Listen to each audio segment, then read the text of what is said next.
Hi friends, welcome to healthy kitchen.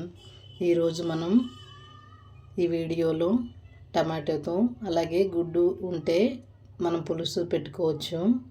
ఈ విధంగా అయితే చిక్కగా మనకి రైస్లోకి చాలా బాగుంటుంది. ఇదైతే మనం రసము పప్పు అన్నీ చేసే కంటే ఇలా ఈజీగా చేసుకుంటే మనం రసం కానీ పప్పు కానీ ఏం అవసరం లేదండి. దీంతో కడుపు నిండా తినేయచ్చు. ఈ విధంగా మీరు ఒకసారి ట్రై చేయండి. చూశారు కదా ఎంత చిక్కగా ఉందో పులుసు. ఈ విధంగా చేసుకొని పెట్టొచ్చండి. నేను ఈరోజు మీకోసం ఈ వీడియో అయితే చేస్తున్నాను. ఇందులో కొద్దిగా ఆయిల్ వేసుకొని కడాయిలో హీట్ అయిన తర్వాత ఒక 1/2 కిలో టమాటాలు అయితే ఇందులో వేసేసుకుందాం. 2 ముక్కలుగా కట్ చేసుకున్నాను నేను ఇక్కడ. అలాగే 2 పచ్చిమిర్చి కూడా ఇందులో వేసుకున్నాను. ఇవి కొంచెం సాఫ్ట్గా అయ్యేంతవరకు మనం స్టవ్ని మీడియంలో పెట్టుకుంటూ ఫ్రై చేసుకుందాం. మూత అయితే పెట్టుకోవాలి. ఇవి పైన మనకి తొక్క ఊడేనట్టు వచ్చేస్తే ఇవి అయిపోయినట్టేనండి. ఈ మాత్రం మనం ఉడికించుకుంటే చాలు. ఇందులో మనం కొద్దిగా ఉప్పు అయితే వేసుకుందాం. నా దగ్గర కల్లుప్పు ఉంది, నేను వేసుకుంటున్నాను. మీకు కావాలంటే మీరు సాల్ట్ కూడా వేసుకోవచ్చు. దీనికి సరిపడినంత ఉప్పు అయితే ఇందులో వేసాం కదా, ఇందులోంచి వాటర్ వచ్చి ఆ వాటర్తోనే ఇవి మనకి ఉడికిపోతాయండి. మనం వేరేగా వాటర్ అయితే వేయాల్సిన అవసరం లేదు. ఇందులో వచ్చిన వాటర్తో మనం చక్కగా దీన్ని మగ్గించుకోవాలి. మధ్య మధ్యలో కలుపుతూ తొక్కలు సపరేట్ అయ్యేలా చూసుకోవాలండి. ఇంతే అండి, ఇదైతే అయిపోయింది. ఇప్పుడు మనం మిక్సీ జార్ తీసుకొని అందులో అయితే దీన్ని వేసేసి మిక్సీ పట్టేసుకోవాలి. ఇది మొత్తాన్ని వేసేసి మనం ఒకసారి మిక్సీ పట్టుకుందాం. ఇందులో మనం 3 వెల్లుల్లి రెబ్బలను కూడా వేసేద్దాం. దీన్ని మెత్తని పేస్ట్లా చేసుకోవాలి. ఇప్పుడు నిమ్మకాయ సైజ్ అంతా చింతపండుని నేను నానబెట్టి పక్కన పెట్టుకున్నాను. అలాగే ఇక్కడ నేను 7 గుడ్లు అయితే ఉడకపెట్టుకుంటున్నాను. ఇందులో నాటుకోడి గుడ్లు కూడా ఉన్నాయి. అవి ఇవి కలిపి పెట్టుకుంటున్నాను నేనైతే. ఇప్పుడు ఒక కడాయి తీసుకొని ఆయిల్ వేసుకుందాం. ఆయిల్ కొద్దిగా హీట్ అయిన తర్వాత ఇందులో ఈ ఎగ్స్ని అయితే వేసేద్దాం. ఇవి బాగా ఫ్రై చేసుకోవాలి. మరీ ఎక్కువగా ఫ్రై చేసేయొద్దు. ఇందులో స్మెల్ రాకుండా కొద్దిగా పసుపు అయితే మనం వేసుకుందాం. మీరు పసుపు వేసుకోవడం వల్ల స్మెల్ అనేది రాకుండా ఉంటుంది.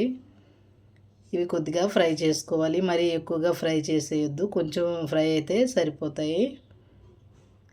ఇవి చక్కగా ఫ్రై అయిన తర్వాత మనం తీసేసుకోవాలి. ఇవి బ్రౌన్ కలర్ వచ్చిన వరకు కొద్దిగా ఫ్రై చేసుకుందాం. ఈ ఎగ్స్ మనం ఘాట్లు పెట్టి వేసుకోవాలండి, ఫ్రై చేసుకోవాలి.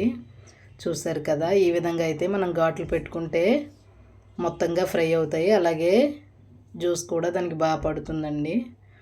ఈ విధంగా అయితే మీరు ఫ్రై చేసుకోండి. ఇప్పుడైతే నేను ఇవి తీసేసుకుంటున్నాను, వేరొక ప్లేట్లోకి తీసుకుంటున్నాను.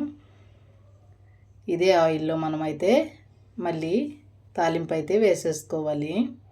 ఎక్స్ట్రా ఆయిల్ అయితే మరి వేయాల్సిన అవసరం లేదండి. చూసారు కదా, ఇవి తీసేసుకుందాం.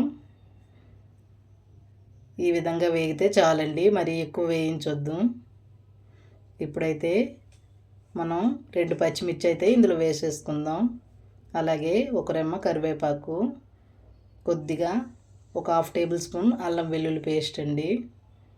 వీటన్నిటిని బాగా ఫ్రై చేసుకోవాలి పచ్చివాసన పోయేంత వరకు. తర్వాత నేనైతే ఇందులో మీడియం సైజు 2 ఆనియన్స్ అయితే కట్ చేసుకున్నాను. ఇవి కూడా ఇందులో వేసేద్దాం. ఇప్పుడు ఇవి కూడా ఫ్రై చేసుకుందాం చక్కగా. ఈ ఉల్లిపాయ ముక్కలన్నీ సాఫ్ట్గా అయ్యేంత వరకు మనం కలుపుకుంటూ చక్కగా వీటిని ఫ్రై చేసుకుందాం. ఇవి చక్కగా వేగాలండి. కలుపుకుంటూ అడుగంటకుండా చక్కగా తాలింపునైతే మనం కలుపుకోవాలి.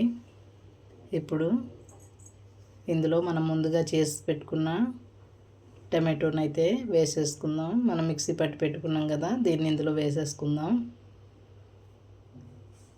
ఇలా వేసుకున్నాక ఒకసారి అంతా కలిపేసుకోవాలి చక్కగా. ఇది పచ్చివాసన పోయేంత వరకు కొద్దిగా ఉడికించుకోవాలండి. చూసారా, మనకు ఆయిల్ అనేది కొంచెం పైకి తేలే వరకు దీన్ని ఇలాగే ఉడికించుకుందాం. ఇప్పుడు ఇందులో నేను చింతపండు తీసుకున్నాను కదా, అది రసం చేసి ఇందులో వేసేసుకుంటున్నాను.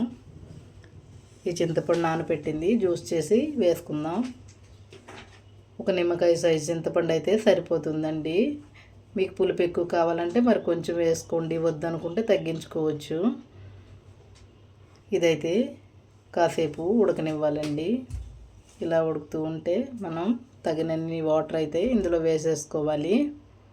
మనకి ఎంత చిక్కగా పలచగా కావాలంటే ఇప్పుడే మనం అడ్జస్ట్ చేసుకోవాలి.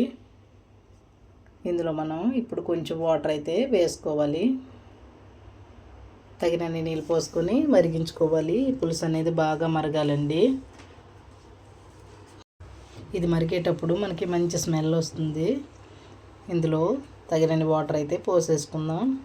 ఇప్పుడు ఇందులో మనం తగినంత ఉప్పు కారాలు అయితే వేసేసుకోవాలి. నేను ఇక్కడ కారం అయితే వేసేసుకుంటున్నాను. ఫస్ట్ 2 టేబుల్ స్పూన్ల కారం వేసుకున్నాను. అలాగే ధనియాల పౌడరు 2 టేబుల్ స్పూన్లు వేసేసుకుంటున్నాను. అలాగే జీరా పౌడరు 1 టేబుల్ స్పూను. ఇవన్నీ చక్కగా మనకి మరగాలండి. మూత అయితే పెట్టేసుకుందాం. ఇది ఎంత బాగా మరిగితే స్మెల్ అనేది టేస్ట్ అనేది అంత బాగుంటుంది. ఇది మూత పెట్టి మనం ఇలాగే మరగనిద్దాం.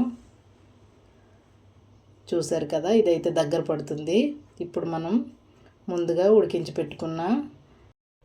ముందుగా వేపి పెట్టుకున్న గుడ్లను అయితే ఇందులో వేసేసుకుందాం. ఈ పులుసు మరుగుతూ ఉంది కదా, ఈ మరిగేటప్పుడే మనం అవి వేసుకుంటే అంతా సర్దుకుంటుంది. పులుసు అనేది చక్కగా చిక్కగా బాగుంటుంది. ఈ విధంగా మనకైతే ఈ పులుసు అనేది రెడీ అయిపోయింది. ఈ విధంగా మీరు ఒకసారి ట్రై చేయండి.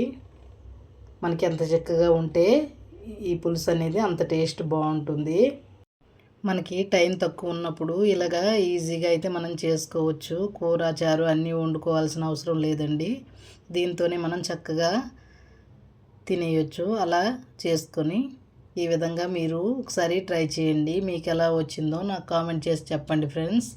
ఇదైతే టేస్ట్ చాలా బాగుంటుంది. ఈ విధంగా మీరు ట్రై చేయండి. మనకి ఇప్పుడైతే ఈ పులుసు అనేది రెడీ అయిపోయింది. ఇంతే అండి, సింపుల్గా చేసేసుకోవచ్చు. చూసారు కదా చిక్కగా ఎంత బాగా వచ్చిందో. మీరు ఇలాగా ఒకసారి ట్రై చేయండి ఫ్రెండ్స్.